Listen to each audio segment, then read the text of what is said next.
안녕하세요. 저는 결혼 3년 만에 종지부를 찍은 30대 초반의 여자입니다. 짧다면 짧은 결혼 생활 동안 제가 겪었던 일을 이야기해 볼까 해요. 저와 남편은 사장과 직원 사이로 처음 만나게 되었어요.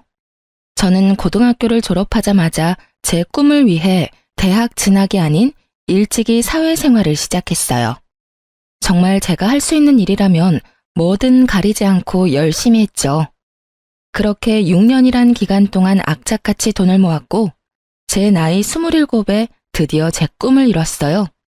만화 카페를 차리게 된 거예요. 저는 어렸을 적부터 만화책을 좋아해 만화책방을 차리는 게 장래 희망이었거든요. 그리고 제 남편은 제 카페의 첫 알바생이었어요. 네, 맞아요. 저희는 연상연하 커플입니다. 제가 운영하는 그곳이 자리를 잡을 때까진 친정엄마가 참 많은 도움을 주셨는데 엄마도 알바생이던 남편이 참 싹싹하다며 좋아했죠. 남편도 엄마를 편하게 생각해 주어 농담도 주고받을 정도로 친하게 지냈기에 남편이 알바를 그만둘 때 저보다도 엄마가 정말 서운해했고요.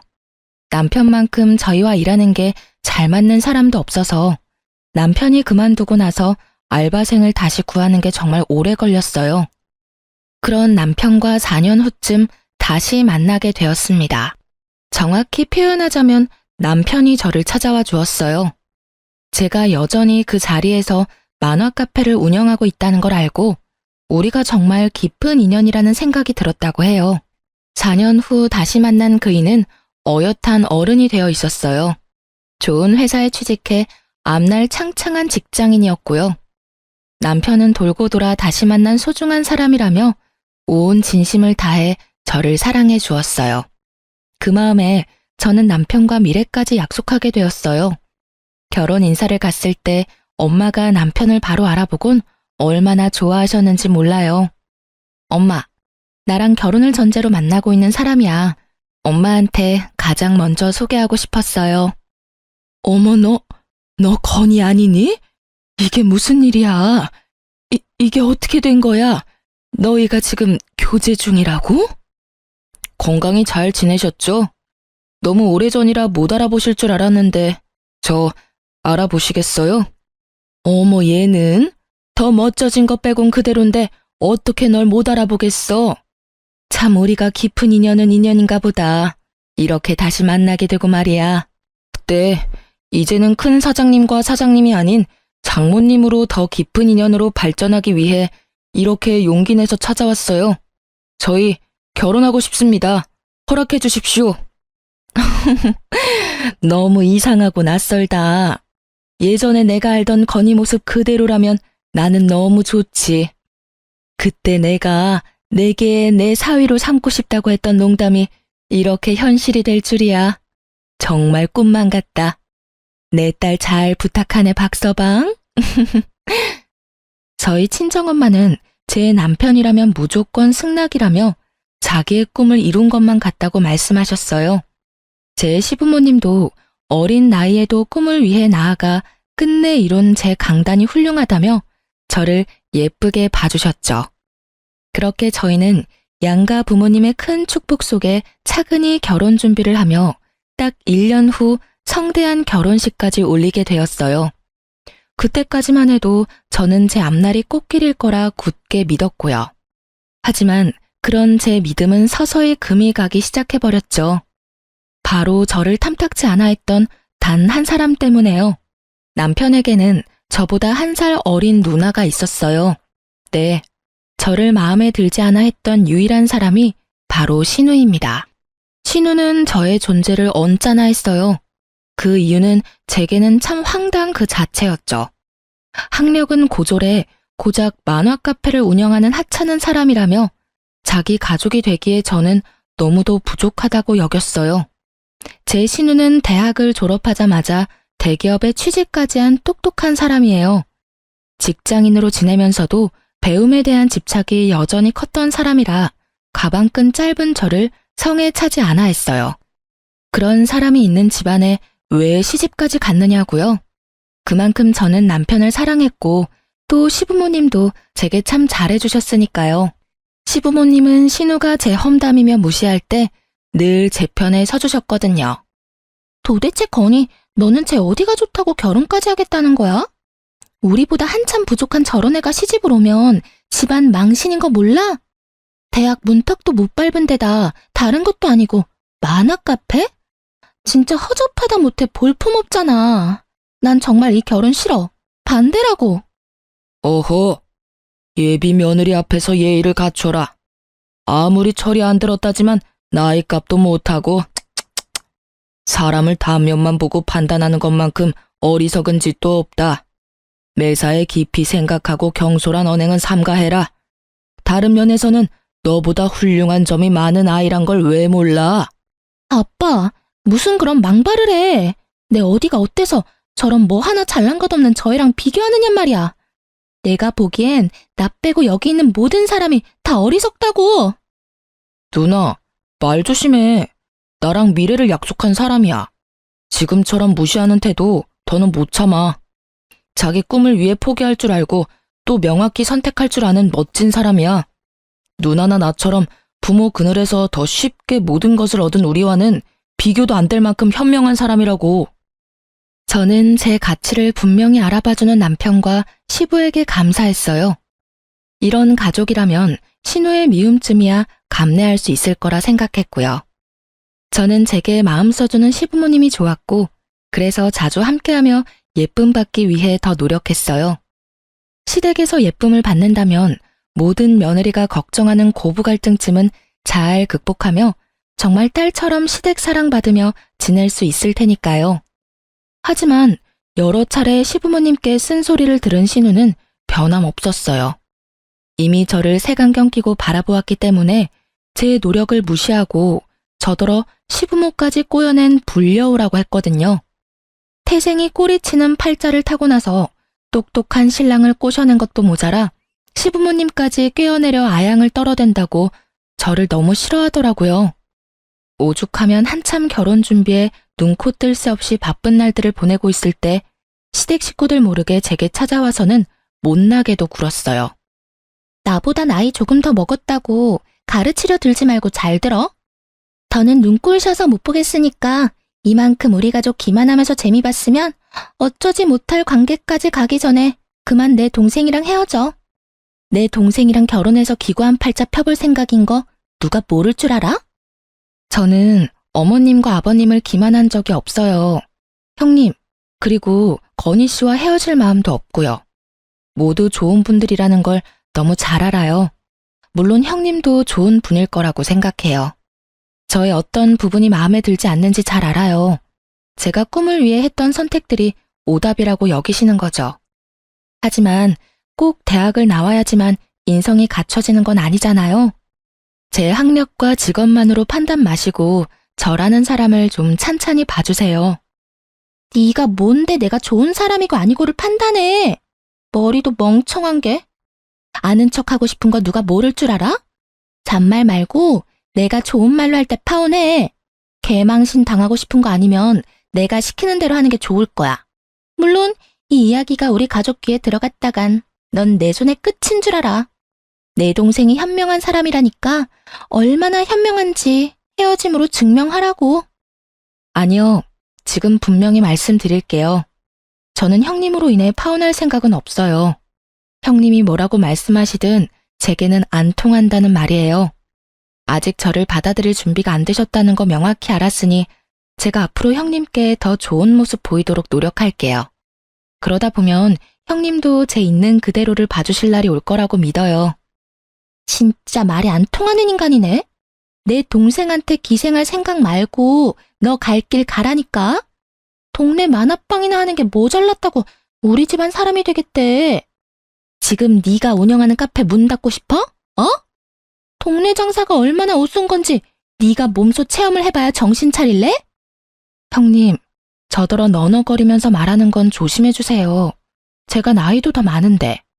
이렇게 존댓말까지 써가며 존중하는 이유도 가족들 사이니까 좋은 마음으로 대하기 위해서거든요.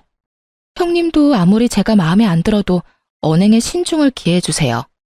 동네 장사 우습게 여기시는 건 형님 같은데 그게 아니라는 걸 증명해 드릴게요. 저는 못나게 구는 신우를 패기 있는 자세를 일관하며 상대했어요. 남편도 그리고 시댁 식구 그 누구도 모르는 제 카페의 매출까지 보여주며 배움이 좀 짧다고 무시해도 되는 건 아니라는 걸 증명했죠. 어줍잖게 자신이 잘 나간다 생각하는 신우의 기세를 누를 만한 무기로는 충분하다고 생각했거든요. 실로 신우는 제 만화 카페의 매출을 알고는 놀라 입만 뻥끗하더라고요. 저는 한 방 더 먹이기 위해 대략 순수익을 알려주었어요. 그러자 충격이라도 먹은 표정을 하고는 아무 말 없이 돌아갔어요. 그 뒤로 팔자 피려고 남편을 꼬셨다는 말이 쏙 들어갔어요. 그건 제 순익이 자신의 월급보다 많았기 때문이었을 거예요. 하지만 고작 매출을 밝힌 걸로 신우의 마음을 얻을 수는 없었어요. 팔자를 운운하며 해대던 불쾌한 말 대신 머리에 든 것도 별로 없는 게 잔꾀만 많아서 돈을 벌었다고 또 다른 불쾌한 말로 시비를 걸었으니 말이에요. 아마도 대기업에 다니는 자신보다 돈을 잘 버는 게 자존심이 상했던 거겠죠. 그래도 신우는 그 후로 한동안은 대놓고 저를 갈구는 일은 없었어요. 파혼에 관한 이야기도 더는 거론하지 않았고요. 하지만 그렇게 잠자코 있는 동안 저를 어떻게 괴롭혀야 속이 시원할지 머리를 굴리고 있었다는 걸 결혼식 날이 되고서야 알게 되었네요. 낯설게도 예식 당일 한참 이른 시간임에도 신우는 일찍이 찾아와 정말 해사한 표정으로 결혼 축하한다며 저를 안아주기까지 하는 거예요. 저는 그런 신우의 모습이 매우 낯설었지만 다른 의심의 여지는 없었어요. 이미 결혼식 당일이고 저를 무시하긴 했지만 전보다 심하지도 않았거든요. 그저 이미 엎어진 물 받아들이기로 했나 보다 하고 생각했어요. 그런데 그건 그저 제 순수한 생각일 뿐이었다는 걸 결혼식이 시작한 후에야 알게 되었어요. 신우가 제게 축하 인사를 하며 살짝 안아줄 때 손에 쥐고 있던 차키를 제가 입고 있던 드레스 위로 떨궜어요. 당연히 그 차키를 줍기 위해 신우는 잠깐 몸을 숙였고요. 저는 이 행동을 대수롭지 않게 여겼지만 이 행동이 저를 참 난감하게 만든 문제의 행동이었어요. 예식이 시작되고 신부 입장을 하는 순서에 난감한 일이 벌어진 거죠. 바로 제 드레스 밑단이 갈기갈기 찢어져 있었다는 겁니다. 하는 수 없이 저는 그 찢어진 드레스를 입고 결혼식을 진행해야 했어요. 가장 행복해야 할 그날 제 기분은 엉망진창이 되어버린 거예요. 그 흉한 드레스를 입고 사진 촬영까지 해야 했으니 멀쩡할 리 없잖아요. 모두가 수군거리는 하객석, 통쾌한 표정으로 웃고 있던 신우를 보니 속에서 화가 치미는 걸 숨길 수 없더라고요. 저는 예식이 끝나자마자 곧장 신우에게 찾아가 참고 있던 화를 터뜨렸어요. 이게 도대체 뭐 하는 짓이에요? 어떻게 다른 날도 아니고 결혼식을 이렇게 망칠 수 있냔 말이야. 아무리 내가 마음에 안 들어도 그렇지 어떤 생각을 가졌으면 이런 일을 저질러요? 형님이 다 물어내요. 당신이 찢어버린 드레스도 다 망쳐버린 결혼식도 전부 다 물어내. 내가 왜 그래야 하는데? 그러게, 내가 가족들 몰래 찾아가서 파혼하라고 했을 때 군말 없이 시키는 대로 했으면 좋았잖아. 그랬으면 이런 일을 내가 버릴 필요도 없었을 거 아니야. 이제 빼도 박도 못하게 가족이 되어버렸으니 그걸 문제 삼기보단 퍼포먼스나 해프닝 정도로 생각하고 넘기면 그만 아닌가? 그럼 앞으로 잘해보자고 옳게. 뭐? 퍼포먼스나 해프닝? 당신 결혼식에 이런 일을 당했다고 생각해봐. 이게 당신이 말하는 것처럼 가볍게 넘길 수 있는 건 줄 알아? 아무리 가족될 사람이 마음에 들지 않는다고 해도 이런 일까지 벌일 만큼 수준 이하인 줄은 꿈에도 몰랐네. 그런 머리로 어떻게 대기업에 갔는지 놀랍고 신기할 따름이라고. 지금 아랫사람 주제에 뭐라고 망발을 해대는 거야? 수준 이하? 너 미쳤니? 감히 니까짓게 수준을 운운하며 날 무시해? 너 지금 말 다 했어? 어? 아니, 아직 하고 싶은 말은 차고 넘치지. 하지만 무식한 당신이랑 더 말 섞어봤자 뭐가 달라진다고. 오늘 당신이 저지른 이 만행, 뒷일까지 생각하고 저지른 거지? 겁도 없이 감히 이런 행동을 잘도 버렸으니 각오하는 게 좋을 거야. 저급한 내게 딱 맞는 짓이었는데 내가 각오할 게 뭐 있어. 그리고 윗사람한테 버르장머리 없게 말을 놔? 무식한 건 내가 아니라 너네. 못 빼먹은 티 작작내. 나는 너랑 친구 먹을 생각 없어. 깍듯이 형님 대우하라고. 알겠어? 저는 신우가 한 이 말도 안 되는 행동을 곧장 시댁 식구에게 알렸어요. 그날 시부모님은 신우의 등짝을 연신 두들겼고 눈 똑바로 뜬 채로 저를 노려보는 신우를 대신해서 시모와 시부가 저에게 고개까지 숙여 사과했어요.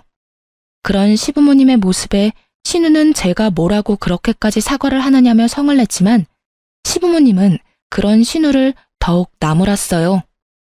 남편도 자기 누나가 모자라도 한참 모자라다며 행복해야 할 날 이런 사고가 생겨 미안하다고 하더라고요. 저는 시부모님과 남편에게 처음으로 목소리를 높였어요. 다시는 신우로 인한 피해를 입는 일은 없게 해달라고 당부했어요. 제 말에 시모가 나서서 앞으로는 신우와 마주칠 구실은 절대 만들지 않겠다며 약속했어요. 저는 이 문제로 시부모님을 더 난처하게 만들고 싶지는 않아 시부모님에게는 돌아가겠다 가볍게 인사만 한 뒤 시댁을 빠져나왔어요. 그날 이후 한동안은 시부모님은 제 눈치를 살폈어요. 그건 그것대로 참 마음이 불편하더라고요. 그리고 가족 사이인데 시댁에서 지내는 신우를 전혀 마주치지 않은 채 지낼 수 있겠어요? 결혼 초에는 신우와 제가 만나는 접점이 없도록 신경 써주긴 했지만 그것도 얼마 가지 못했어요. 대명절이나 시댁이 치르는 제사 때 며느리인 제가 매번 빠질 수는 없는 노릇이니까요. 신우는 그런 일을 버리고도 여전히 당당한지 저와 마주칠 때마다 꼭 저더러 이렇게 말했어요. 처음 몇 번은 저도 큰 내색하지 않았지만 날이 갈수록 서운함은 쌓이고 속상해서 나중에는 따지게 되더라고요. 적당히 가족 행세하고 그만 내 동생과 갈라서는 게 어때? 너 하나 때문에 우리 식구가 다 불편한 거 안 보이냐고. 불려울을 이렇게 마주하고 있으려니까 불쾌하고 소름 끼쳐서 마음 편히 집에 있을 수가 없네 진짜. 도대체 꾸준히 제게 왜 그러시는 거예요? 제 어디가 그렇게 마음에 안 들어서 사람을 그렇게 못 잡아먹어 안달인데요. 이제 가족까지 된 마당에 이렇게까지 일관되게 저를 배척하는 이유가 뭐냐고요. 그걸 몰라서 물어? 이래서 가방끈 짧은 것들은 말이 안 통해. 나는 가족으로 받아들인 적도 없는데 우리가 무슨 가족이야? 나는 너처럼 저급한 애랑 가족될 생각이 전혀 없어. 결혼했든 안 했든 넌 그저 내겐 외지인이고 우리 가족 꼬여낸 여울 뿐이라고. 그런 저급한 것이 내 집에 마음대로 들락거리는데 기분 좋을 사람이 어딨어? 안 그래? 제발 그만 좀 해요. 이렇게 매번 형님과 언쟁하는 것도 이제 지친다고요. 제가 형님이랑 결혼했어요? 네? 형님이 여전히 반대하는 마음이라고 해도 의미 없다는 거 아시잖아요. 제가 도대체 뭘 그리 잘못했다고 이리 지독하게 절 미워하시는 건데요. 시부모님과 남편에게 최선을 다하고 있는 제게 왜 이러세요, 정말. 누가 내 가족들한테 잘하라고 시켰어?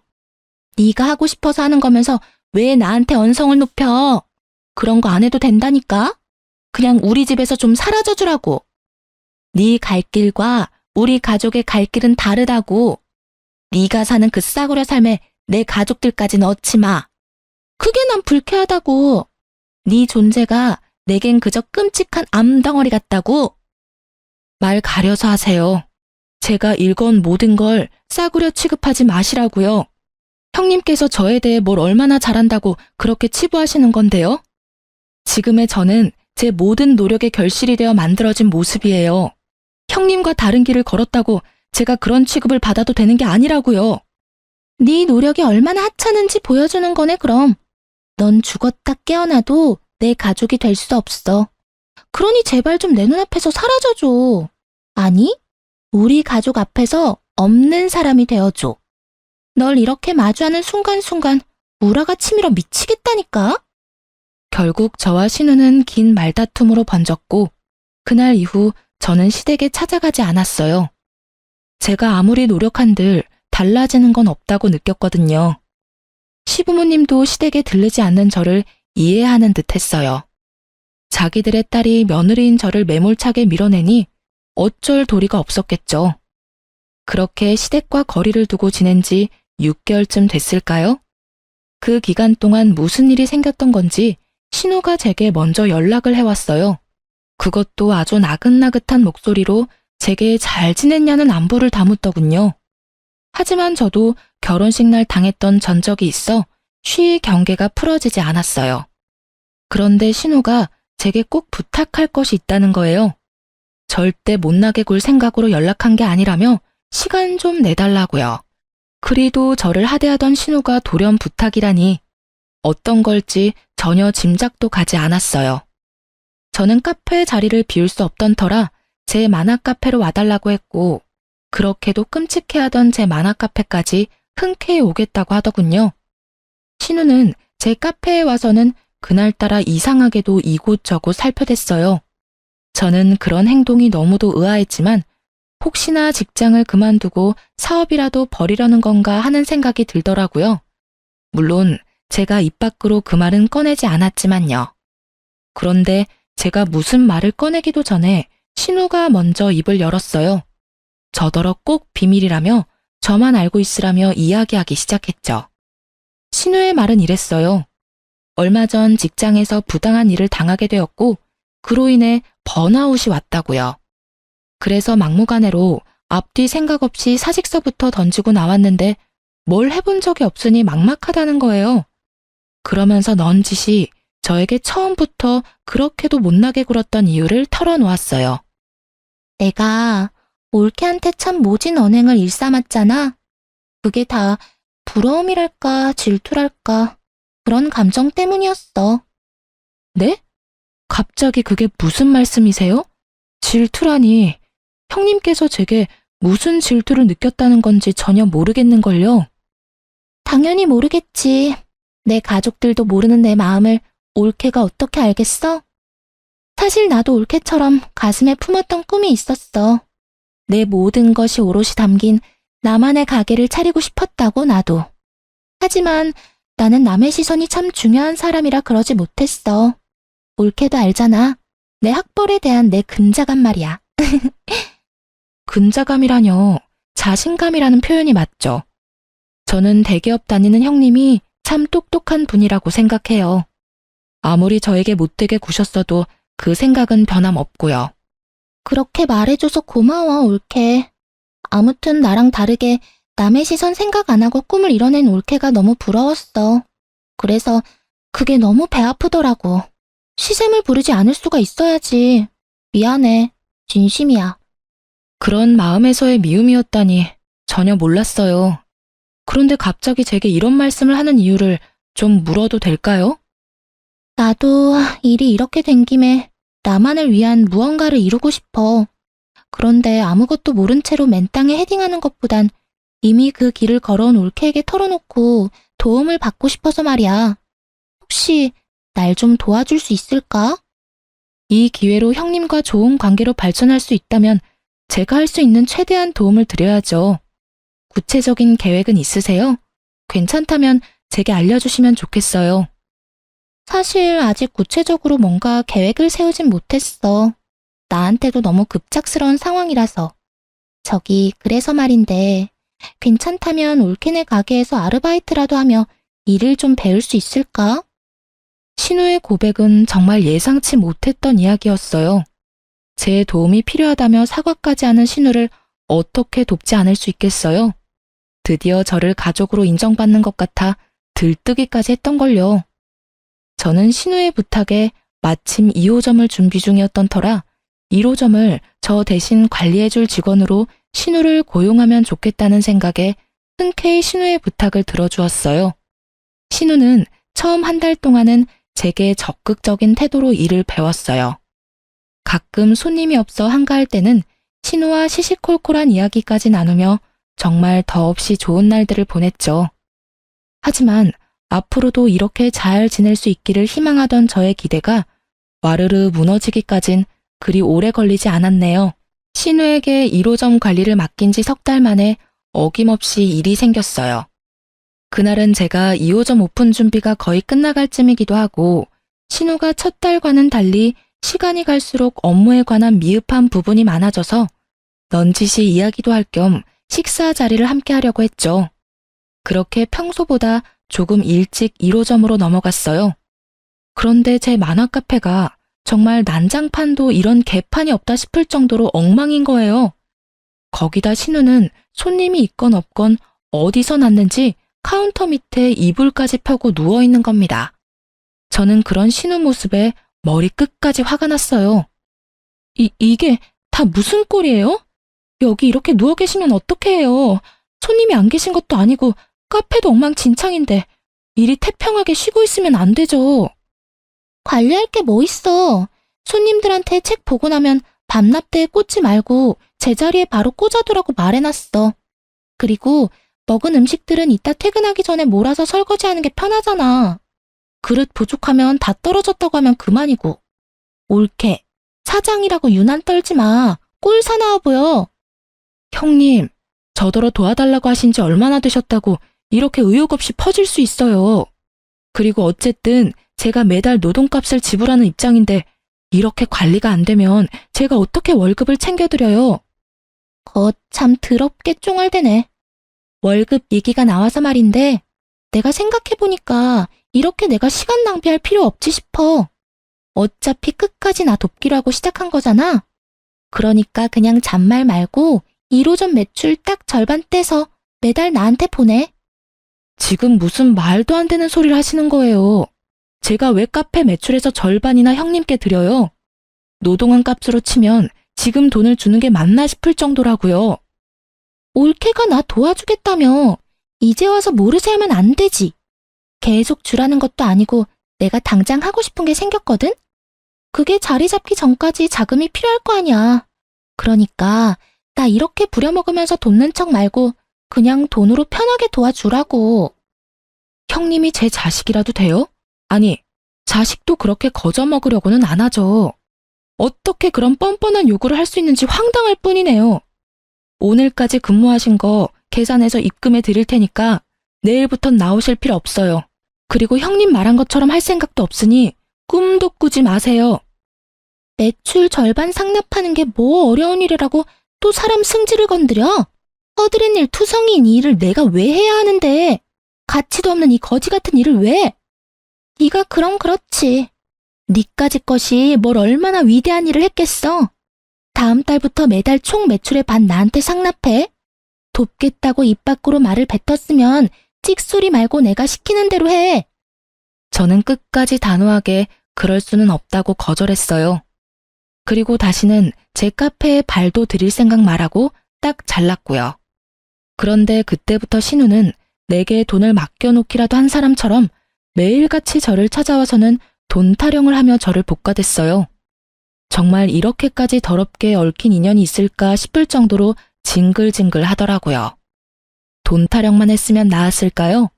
신우는 나중에는 제게 말이 안 통한다며 매출의 절반을 떼서 보내지 않으면 제 만화 카페를 당장이라도 문 닫게 만들어버리겠다며 협박까지 일삼았어요. 그리고 형님이 제 카페에서 잘린 지 딱 한 달 되던 날, 저는 당연히 상납하지 않았고 신우가 또 찾아왔어요. 제 카페에 들어와서는 책꽂이에 꽂혀있던 책을 모두 끄집어내고 인기 있는 책들은 다 찢어버리고 가게의 모든 물건을 파손해댔어요. 폐악질도 이런 폐악질이 없다고 느낄 정도로 그 짧은 시간에 카페 내부를 난장판으로 만들더라고요. 힘이 어찌나 센지 아무리 뜯어 말려도 말려지지도 않았고요. 어쩌다 이런 일까지 겪게 된 걸까요? 제 꿈을, 제 모든 걸 신우는 그렇게 짓밟았습니다. 저는 통제되지 않는 신우를 신고했어요. 경찰이와 제압하고 나서야 정신 나간 신우를 막을 수 있었어요. 저는 남편과 시부모님한테 이 사실을 모두 알렸어요.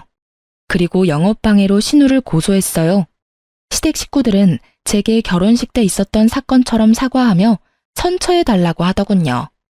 시모는 자기가 전부 변상할 테니까 가족끼리 일 크게 만들지 말라는 말까지 했고요. 저는 그런 시모에게 제가 가족이 맞긴 하냐고 따져 물었어요. 제가 정말 가족이 맞긴 해요? 왜 늘 저만 당신들과 잘 지내기 위해 노력해야 해요? 형님이 저더러 돈을 내놓으래요. 잘 지내고 싶으면 돈을 주래요. 이게 어머님께서 말씀하시는 가족이 맞아요? 미안하다. 정말 미안해. 내가 이렇게 사과하마. 그러니 제발 노여움 풀고 내 딸 좀 모진 일 당하지 않게 선처해 주렴. 제발. 그럼 제가 당신 딸에게 당한 모진 일은요. 그간 두 눈으로 보셨으니까 다 아실 거잖아요. 저 법대로 할 거예요. 선처 따위 없습니다. 어머님, 아버님께서 저를 어떻게 생각하시던 상관없어요. 이번 일만큼은 그냥 넘어갈 수 없으니까요. 시몬은 제 손까지 붙들며 눈물로 호소했어요. 하지만 저는 절대 흔들리지 않았습니다. 아니, 흔들릴 수 없었어요. 저를 모욕해왔던 건 이악 물고 참아왔지만 제 전부를 이렇게 망쳐버린 신우를 용서할 수 없으니까요. 거기다 제게 협박까지 한 신우만을 걱정하잖아요. 협박을 받은 건, 피해 입은 건 바로 저인데 시댁 식구 중 그 누구도 제게 먼저 괜찮냐고 말을 건넨 사람은 없었어요. 저는 가족이라는 울타리에 갇힌 외지인일 뿐이었다는 걸 정말 절실히도 느꼈어요. 그뿐인 줄 아세요? 신우는 제게 신고당한 그 상황에서도 일말의 반성도 없었어요. 아니, 도리어 배째라는 식으로 뻔뻔하게 나왔죠. 니까짓게 합의 안 해주면 어쩔 건데 이런 식으로요. 남편은 어땠냐고요? 여지없이 신우의 편을 들더군요. 그래도 자기의 누나인데 어떻게 이렇게까지 할 수 있느냐며 원망을 쏟아내면서 말이에요. 당신이 누나더러 돕겠다고 했다며. 그래서 누나도 든든한 백이 생긴 거라고 생각했던 거겠지. 그리고 대기업까지 다닐 정도로 우리 누나는 많이 배운 사람이고 많은 경험이 있는 사람이야. 그런 사람이 당신에게 돈을 요구했다는 게 말이나 돼? 그럼 지금 내가 전부 거짓말이라도 하고 있다는 거야? 당신 누나가 내 카페를 그렇게 만든 게 전부 내게 돈 뜯어내려다 실패해서라고 몇 번 말해. 그 대기업 다니는 잘난 누나가 직접 이 사다를 만든 거라니까? 이유가 뭐든 당신이 돕겠다고 나섰잖아. 당신이 선택해놓고 이제 와서 이렇게까지 모질게 굴어야 해? 어떻게 사람이 그럴 수 있어. 가족이 가족을 상대로 어떻게 이래. 당신 말대로 내 도움이 필요하다면 기꺼이 돕겠다고 했어. 하지만 형님의 만행을, 나에게까지 미친 피해를 모두 감당하겠다고는 한 적 없어. 이래서 집안에 사람을 들일 땐 심사숙고해야 하는 건데 내 딸 꼬드겨 회사까지 그만두게 만들고도 뻔뻔하게 굴기까지. 엄마가 돼서는 내 딸 자식만 못났다고 나무라며 하나뿐인 며느리라고 예뻐했던 지난날이 다 후회스러워. 내 딸에 보는 눈이 딱 맞았던 거였어. 내 딸을 믿었어야 했어. 식구들은 끝까지 제게 미안함이라고는 없었어요. 합의하지 않겠다는 나를 벌레 보듯 할 뿐이었죠. 그러면서 그동안 자기 딸의 의견을 받아들이지 않고 저를 가족으로 들인 것에 대한 한탄을 해댔어요. 저도 이런 사람들과 더는 가족으로 살고 싶지 않다는 생각이 물밀듯 밀려왔어요. 그래서 남편에게 그 자리에서 이혼을 요구했습니다. 우리의 관계 속에서 남는 건 미움뿐이었으니까요. 그런데 참 웃긴 건 남편도 자기 가족을 건드렸다며 저를 상대로 소송을 걸겠다고 소리치더군요. 남편의 말을 듣는데 아무리 물러터진 저라도 어떻게 참고 고분고분 있을 수 있겠어요. 이혼 이야기를 막 꺼냈을 때만 해도 합의 이혼으로 깔끔하고도 간결하게 관계를 정리하고 싶었지만 그 마음마저도 사라졌고 곧장 소송을 걸었어요. 물론 그 후로 신우와 관련된 사건 신고에 남편과의 이혼 소송까지 법적 다툼으로 미칠 노릇이었어요.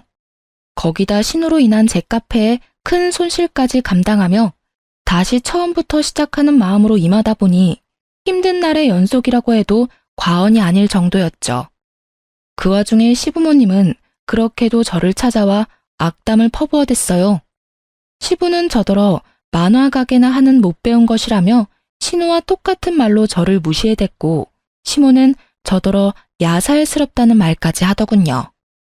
이제야 결혼 전 저에게 강단 있다는 말을 했던 시부모의 본심을 알게 되었어요. 가방끈 짧아도 사업 능력이 좋은 것 같아 나중에 큰 쓸모가 있겠거니 했더니 우리 뒤통수를 칠 줄이야. 예쁘다 예쁘다 하며 지내주니까 진짜 네가 뭐라도 된 것 같았냐? 정말 생각하면 할수록 우라가 치밀어. 알아? 제발 저 좀 찾아오지 마세요. 진절머리가 나서 미치겠다고요. 그리고 저를 이용해 먹으려고 했다는 그 불쾌한 말도 집어치우시고요. 이렇게 되바라진 애라는 걸 진작 알았더라면 내가 고분고분하게 결혼 승낙을 하진 않았을 거야. 모든 게 제 탓인 것처럼 그렇게 말씀하지 마세요. 어머님, 아버님께서 자식 교육을 그따위로 시켜서 이런 상황에까지 이르게 된 거잖아요. 그러니까 제발 저 좀 내버려 두세요. 이혼 소송 중에 적당히 좀 하시란 말이에요. 그래, 네가 이제야 본 모습을 보이는구나. 이 악독한 것. 내가 이런 네 두 얼굴에 속았어. 참한 모습으로 평생 우리 가족 뒷받침이나 되어주었으면 좋았을 텐데 이게 무슨 날벼락이냔 말이야. 그 배려심 깊던 시모는 더는 찾을 수 없었어요. 아니, 그동안 속내를 숨기고 연기를 잘해오던 시모가 없어진 거죠. 신우가 저를 이용해 자신의 살해 사욕을 채우려던 것처럼 그 엄마의 그 딸이라고 시모도 다른 방향으로 신우와 같은 마음을 가지고 있다는 걸 제대로 느꼈네요. 저는 시모의 본심을 알게 된 후 신우와의 사건을 더욱 악착같이 독한 마음으로 물고 늘어졌어요. 결국 남편과의 이혼 소송에도 신우와의 문제가 큰 역할을 해주어 승소할 수 있었어요. 그러니 위기의식이 좀 들었는지 그제야 저를 탓하던 남편이 찾아와서 이혼 승소도 했으니 신우 일은 그만 멈춰달라며 원하는 것은 뭐든 다 들어주겠다고 하더군요. 하지만 남편이 간과한 것은 바로 시모의 본심을 제가 알고 있다는 거였죠. 진심으로 반성한 척 날 회유하려 들지 말고 정당한 죗값을 다 받으라고 말했어요. 비양심적으로 죗값을 피하려 들지도 말라고 합의 제안을 딱 잘라 거절했죠. 그리고 얼마 뒤 신우와의 문제도 끝이 났어요. 자기가 처신한 행동에 대한 죗값을 받게 되었죠. 제게는 정말 통쾌한 결과가 아닐 수 없었어요. 하지만 이 결과로 인해 제 사업이 정말 휘청할 정도로 힘든 상황에 직면해야 했습니다. 시댁이 아마도 제게 복수할 마음을 제대로 먹었던 것 같더라고요. 무슨 말이냐고요? 제 만화 카페 바로 근처 빌딩 건물에 저와 같은 업종의 만화 카페가 생긴 거예요.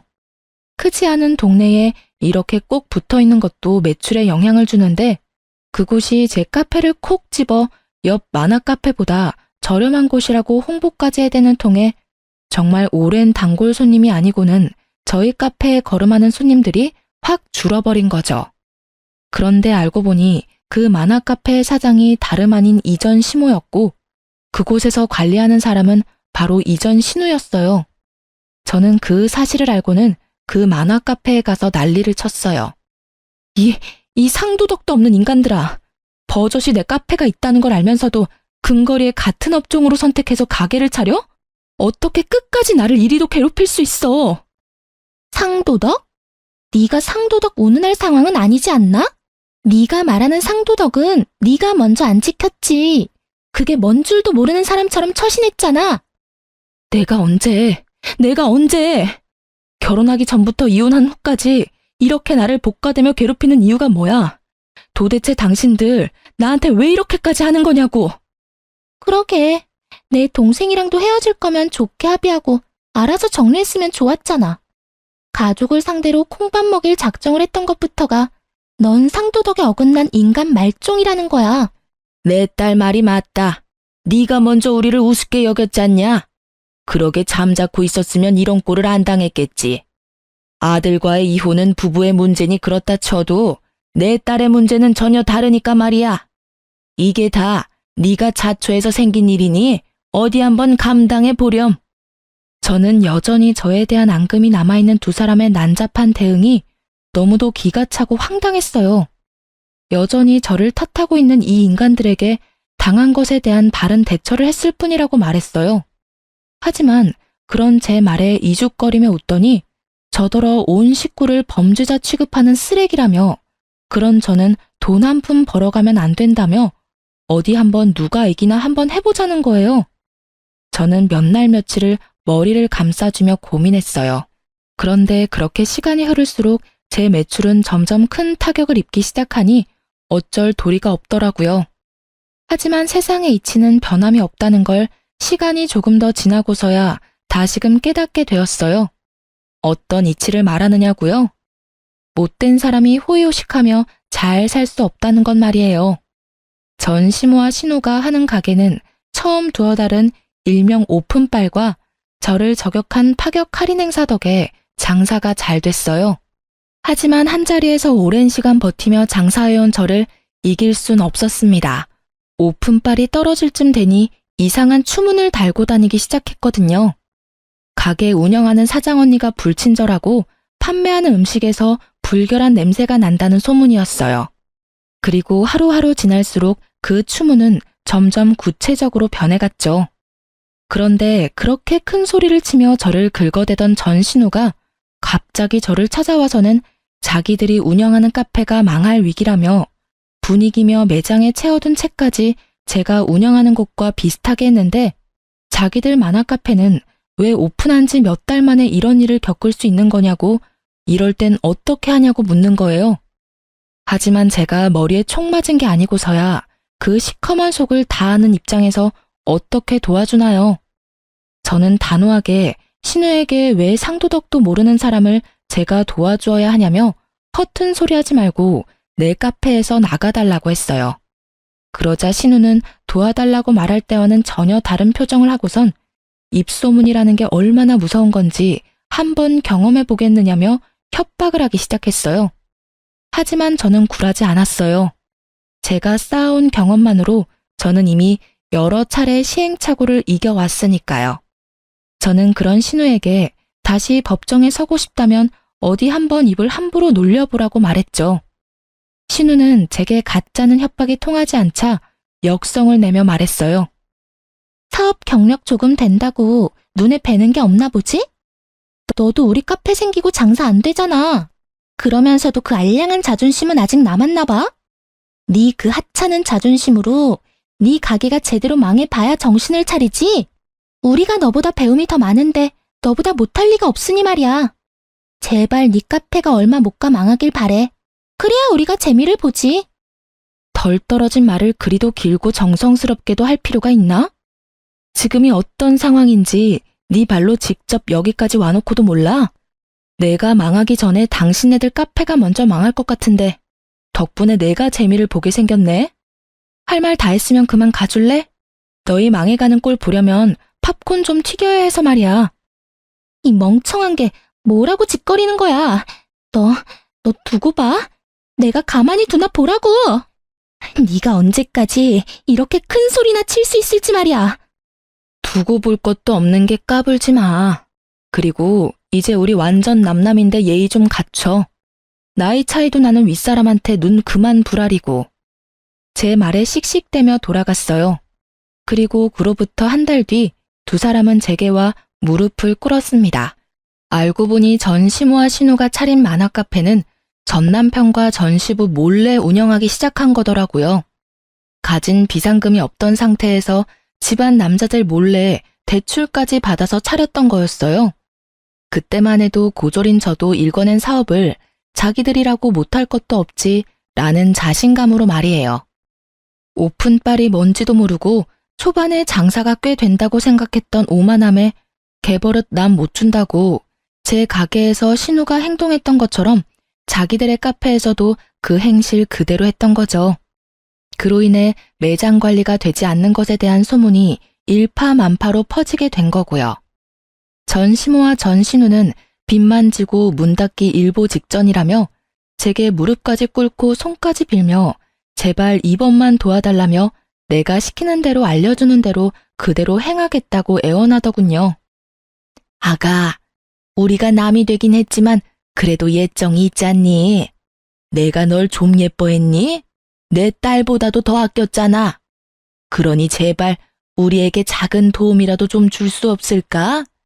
빚더미에 앉은 채 집에서 쫓겨날 순 없잖니, 응?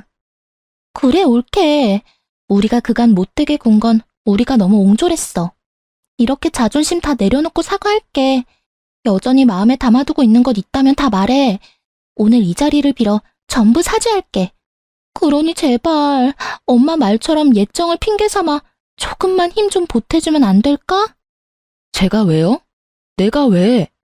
우리가 예정이라고 해봤자 뭐 얼마나 있다고. 고작 결혼 생활 몇 년 했다고 그게 다 정이 붙진 않던데? 예, 미운 정도 정이라면 정인데 그렇게 매몰차게 굴지 말아주렴. 나도 내 딸도 이렇게 비마. 제발 우리 좀 한 번만 살려주렴. 미운 정은 정이 아니죠. 원망이고 미움이지.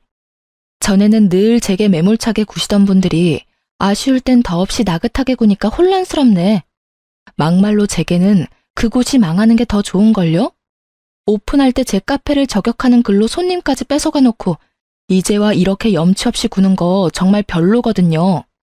다시는 이런 부탁한다고 찾아와서 마음대로 무릎 꿇고 그러지 마세요. 남보다 못한 사이끼리 도와달라는 말 자체가 무례한 거니깐요.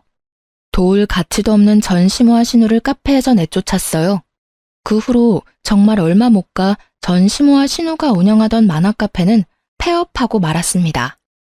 그렇게 첫 사업을 망한 전시모아 신우는 제가 도움만 줬더라면 다시 일어설 수 있었다며 또다시 저를 원망하며 몇 번이나 더 찾아와 해코지를 했어요. 하지만 저는 끄떡도 하지 않았죠.